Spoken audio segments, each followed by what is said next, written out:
So I'm at part 190 of making one dish from every country. Today I chose North Korea and I decided to make Pyongyang naengmyeon, which I tried my best with the pronunciation, but basically this is cold buckwheat noodles and broth that dates all the way back to the Joseon dynasty.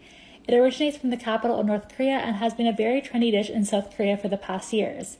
Its popularity rose even more when President Moon Jae-in and Kim Jong-un met during the Inter-Korean Summit.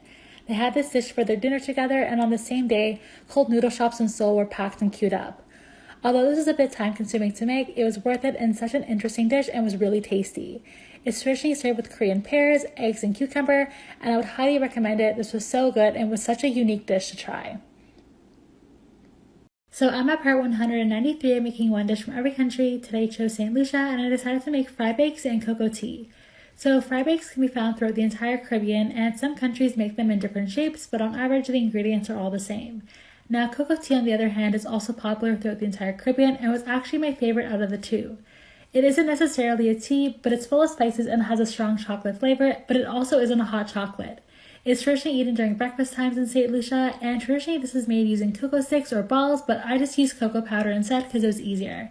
Now, this is how they both turned out. I was really happy with the results, especially with the cocoa tea. They were so delicious and I would highly suggest trying these out. So I'm at part 194 making one dish from every country. Today I chose Norway and I decided to make fish tikake. So this is a cardamom almond tart that's quite a popular dessert in Norway.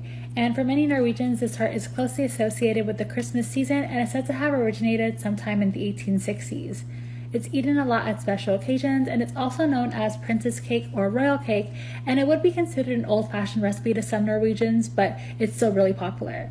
There are a lot of variations of making this, and I read that some people don't like to add cardamom, but I personally really like baking with cardamom, so I was actually really eager to try this recipe.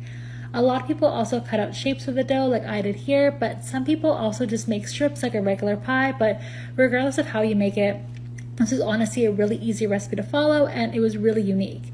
This is how mine turned out at the end. I would definitely recommend trying this out. It tasted absolutely delicious.